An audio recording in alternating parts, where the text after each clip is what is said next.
Hello there, welcome to CoreTV News at 7. I am Gift or Gete. 3 persons, including a 14-year-old boy, met their untimely death on Saturday at Igbotako, Otikpupa local government area of Ondo following a riot by youths in the town. The police station in the town was vandalized and razed by the mob who were violently protesting the killing of the teenager and another person by a team of officers from the local government area who were enforcing the no movement order of the monthly environmental sanitation exercise. CoreTV News guarded that trouble started at the early hours of the day when the chairman of the local government council, Shola Biri, tried to stop a market session at Igbotako, a town under his council. His intervention met with a stiff resistance from the people at the market, but he was bent on ensuring that the people complied with the exercise. The council was said to have sent his orderly to a nearby police station to secure reinforcement, but the situation at the market degenerated into a free-for-all. It was further learned that gunshots were fired by the team led by the chairman, killing 2 persons, one of them a 14-year-old and the only son of his parents. The death of the 2 persons became the reason for mob action, but the reinforcement from the police rescued the chairman and his team, who were taken away from the scene. The police immediately turned their anger against the police and attacked the Igbotaka police station, vandalizing it and eventually torching it. Soldiers were, however, called in to quell the mayhem, which lasted for about 6 hours. The Ekiti State Police Command has reiterated its resolve to wipe out crime and maintain its commitment to the protection of lives and property. The commissioner in charge of the command, Taiwo Lakanu, while parading rape and armed robbery suspects, also revealed the latest in the progress made on the ongoing investigation on the murder of ex-NURT boss Omalafe Aderiye, killed in the post-election violence that rocked the state in August. Rashid completes the story. Barely 6 weeks after his arrival as the new Commissioner of Police in Ekiti, the command has majorly been contending with political-related issues. This, according to the Commissioner of Police, Taiwo Lakanu, will not make the command fall short of its cardinal responsibility of protection of lives and property.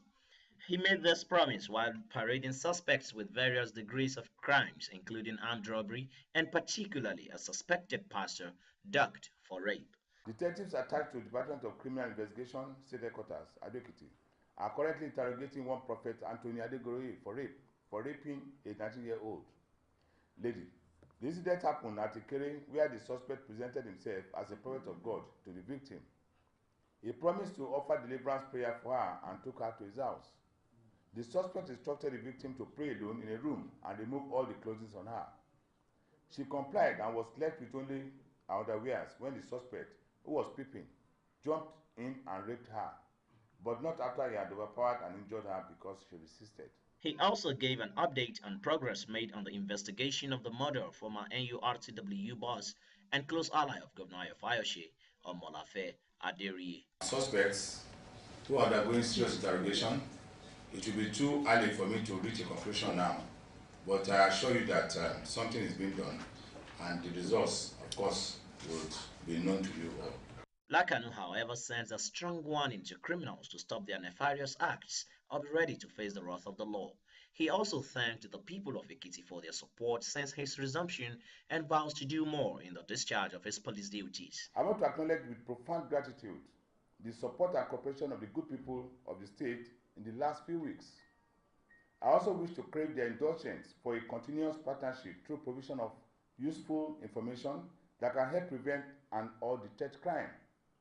I want to allay the fears as any information given to us shall be treated with maximum confidentiality. Ammunition and other deadly weapons, including loots recovered from the suspects, were also put on parade. Rashid, CoreTV News, Ado Ekiti. The only man to have signified interest to challenge President Goodluck Jonathan for the presidential ticket of the People's Democratic Party (PDP) is still not able to pick the party's nomination form. Abdullahi Tafawa Balewa said it at a news conference in Abuja that when he made inquiries for the presidential form, he was told that it was not available. He also wants the Independent National Electoral Commission to take steps to ensure internal democracy in all the political parties in the country. The report. This is the man who has dared to step into a field where many PDP members dread. He has ignored the admonitions of the National Executive Council of the party to challenge President Jonathan for PDP's presidential ticket. Abdul Jalil Tafawa Balewa is the son of Nigeria's first and only prime minister, but he says the party leadership has been frustrating his efforts to pick the nomination form in spite of making his intention known. The nomination form, they said they don't have any at the moment. What we need to do and what we're doing is for others to know, for the whole country to know and beyond, that if the president has been announced that he's picking his nomination form next week, obviously there is one. If there is one, it should be mine. And although he does not seem to have a power base in the PDP, he says he deserves to be given the opportunity to challenge the incumbent for the party's ticket. Tafawa Balewa believes Nigeria's political parties are moving closer to what obtains in communist societies and wants INEC to take steps to ensure internal democracy. We've had so many different things going on to a point where we have not been able to create institutions. I know our democracy is supposed to be so young, especially this iteration that we're in. But without creating institutions, we will have no historical lineage in democracy. Everything that happens from the federal has to trickle down all the way to the ward. Everybody needs to be able to have some recognition whereby what happens at the presidency should be repeated at the state level, at the gubernatorial, should be repeated and happen at the senatorial, the state assembly, all the way to the wards. When you create some rules at the presidency and you create some other rules at the ward level, what do you think we're getting? Animal farm, where some animals are more equal than others. That is not democracy. And with only a week to the close of the deadline for interested individuals to pick nomination form, the medical doctor who used to be a staunch supporter of President Jonathan is running out of time. But he believes that PDP leaders will make the necessary form available to enable him contest against Jonathan for the right to fly the party's ticket. Although the National Assembly has endorsed autonomy for the local governments in the latest amendment to the Nigerian Constitution, not all the federal lawmakers are comfortable with the move.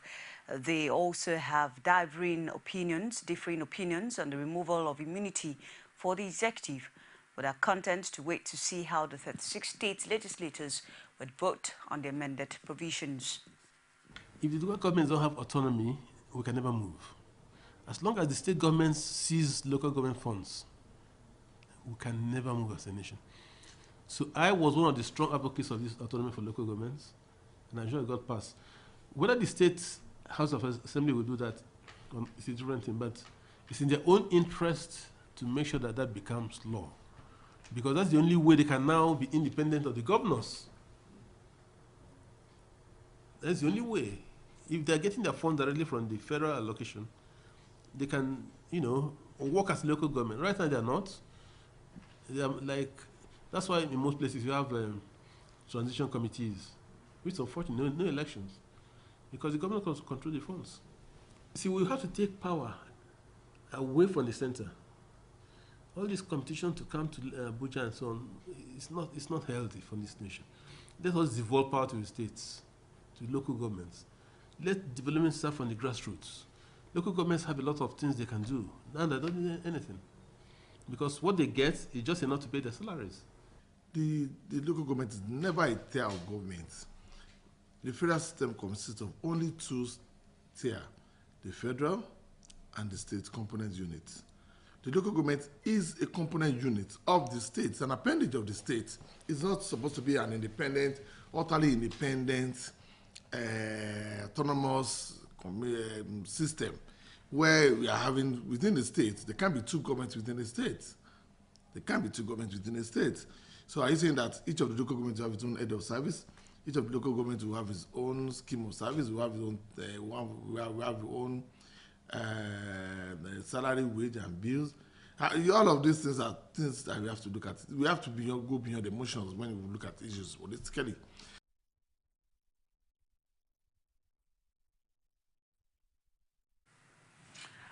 Since the Nigerian authorities announced a ceasefire agreement with Boko Haram, there have been instances of attacks in some villages in the northeast.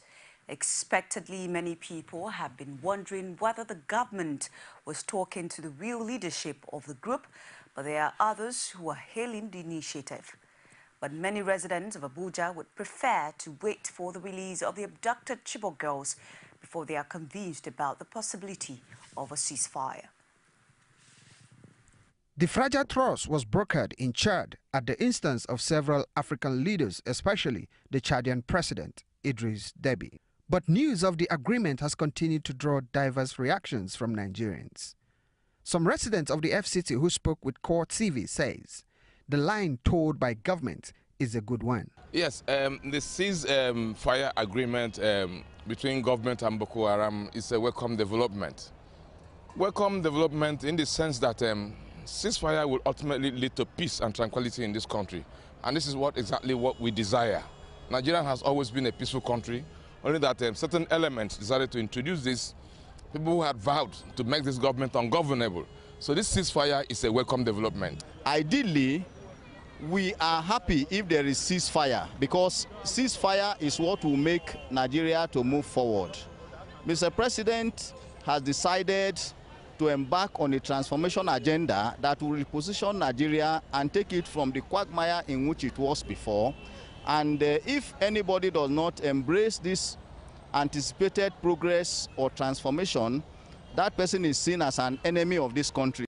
A few others frowned at the development, saying it may make Nigerians and security operatives become complacent. They easily point at the cases of insurgent attack since the government announced the ceasefire. I don't think they ceased.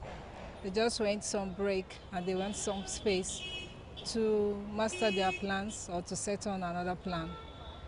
They did not cease entirely. If not, why would we have another bombshell in Zibauchi? So they are just giving a ground to see the reaction of the people and the reaction of the government. And if they will see that the governments are not by their side, they continue what they do. I think I feel Nigerian government, the Mr. President led transformation agenda, didn't get this right, because it's as if Boko Haram is an entity. We don't see them as anything. Federal government is the sole, ownership of our security, both the environment. So whatever it is, there is no point Nigerian federal government, the sovereign nation like Nigeria, going into ceasefire with agreement with Boko Haram that is faceless. This man also advised governments to ensure that right people are at the round table. They have not done enough, like going to the grassroots of the sect, the Boko Haram sect, because the government might have been dialoguing with some people who want to use that avenue to make some gain on their own personal personal selfishness.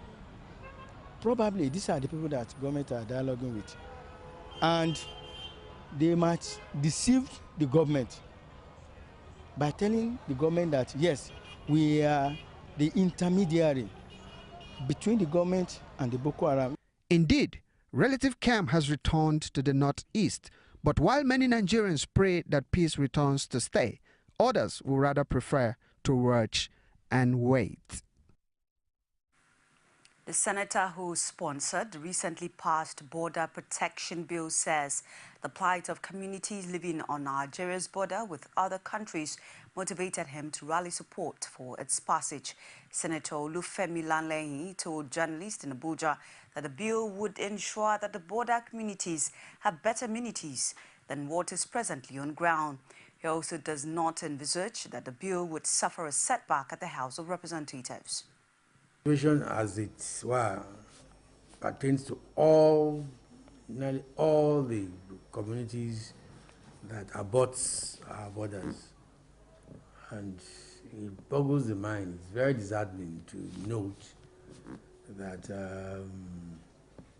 if you compare the Nigerian community or Nigerian village or hamlet or town on the border to the town immediately on the other side of the border, the difference is very clear. You discover that those other countries with which we share borders take much better care of their towns and hamlets and villages than we do. I felt we were killing two birds with a stone. First one, we take care of these cities or these communities normally, and that is a fundamental constitutional requirement from government. It's CoreTV News at 7. We'll quickly take this break. Stay with us. Glad to have you join us on another edition of The Political Arena, the most detailed and incisive political show. If you are a sitting governor and the opposition is able to stomach structure against you, that means you are wicked to the people.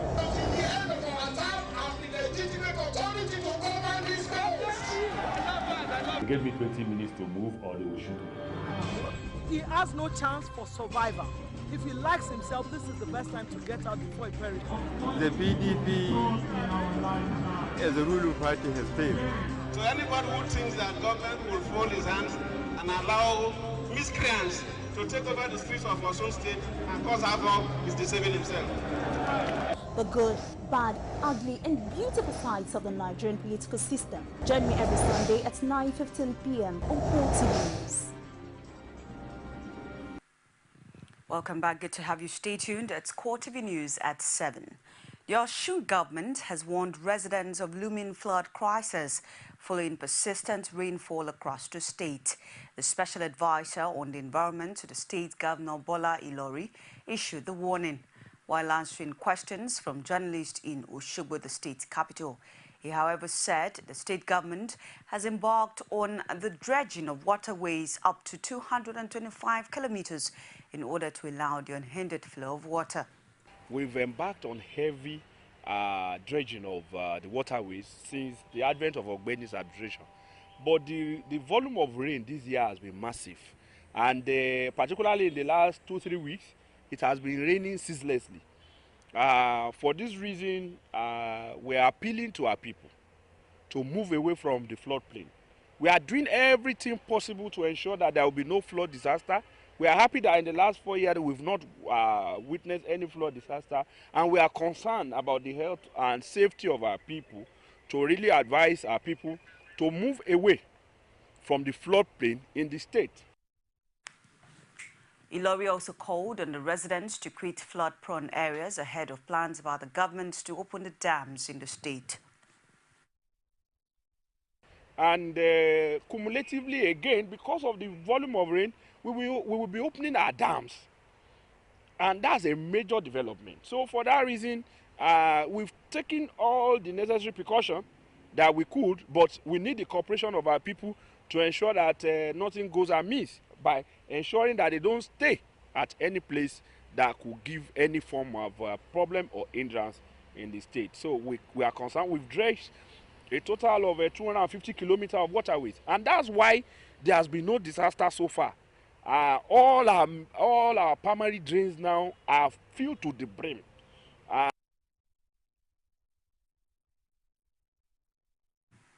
Still on Osun, the Osun State government has declared Monday, 27th of October as a public holiday in commemoration of the Islamic New Year in 1436 AH.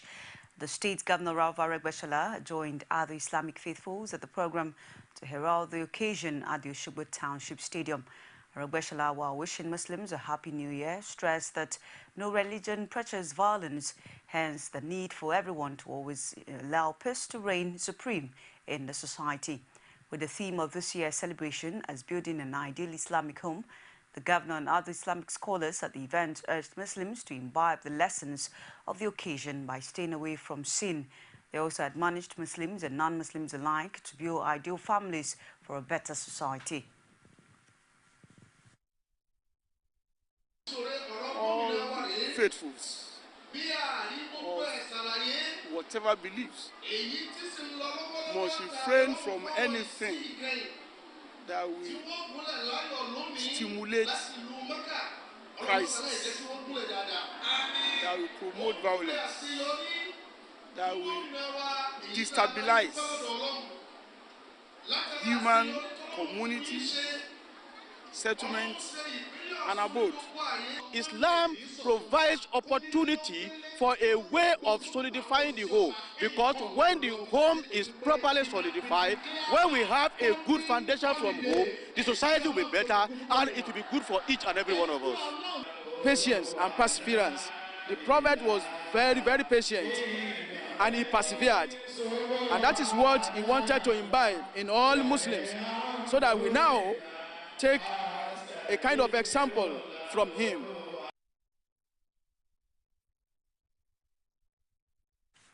Meanwhile, the Women Committee of the Nasser Lahil Fatih Society, otherwise called NAFSAT or NASFAT, has donated gift items and hospital equipment to the Lagos Island maternity as part of the humanitarian service to mark the new Islamic calendar year. Oluwaseyi Adegoke brought back this report presented from our studios. For the Islamic faithful, Hijrah means the beginning of a new calendar year. The national women leader of NASFAT, Nofisat Arungudade, says it is important to reach out to the people irrespective of religion. Alhamdulillah, with Nasser Lahil Fatih Society, we've been to orphanage, we've been to everywhere, we never discriminate. We just, their desire is that our welfare should be spread to all. The medical director of the Island Maternity Hospital, Imashemi Donald, expressed gratitude to the society for the donations. The summary is that we appreciate what NAFTA is doing. We wish it to come more regularly, and it's an opportunity again to reach out to similar organizations, that even across religion, creed, to remember those who are needy. Apart from giving babies at the hospital gift items of various kinds, the mother of the first baby of the Islamic New Year, Ramatollahi Adamson, whose child was blessed with special gifts including baby cot, among others, also expressed her gratitude to NASFAT. Alhamdulillah, when they said they are coming today, that I'm the one that born the first daughter of the year, I'm just surprising that my dream has come true. The society urged all Nigerian women, irrespective of their religion leanings, to impact positively on the society. It's still CoreTV News at 7, and now story outside Nigeria. The people of Ukraine are going to the polls and snap elections for the parliament called by President Petro Poroshenko in an effort to cement a new direction for his country. About 3 million people will not take part in the vote in the restive Donbass and Luhansk regions, the epicenter of pro-Russian insurgency, where the president also made a surprise visit to as the polls open. The separatists plan to hold their own votes next month, while another 1.8 million people in Crimea, annexed by Russia in March, will also not take part. The vote also comes amid an energy crisis, with Russia cutting gas supplies to Ukraine in June in a dispute over unpaid bills and the Ukrainian economy is collapsing, with GDP forecasts projected to fall between 7 and 10% this year. And that's Core TV News at 7. Thank you so much for watching. Join us again at 9:45 for the prime time news. In the meantime, enjoy the rest of our programs. I am Gift Ogete. Good evening.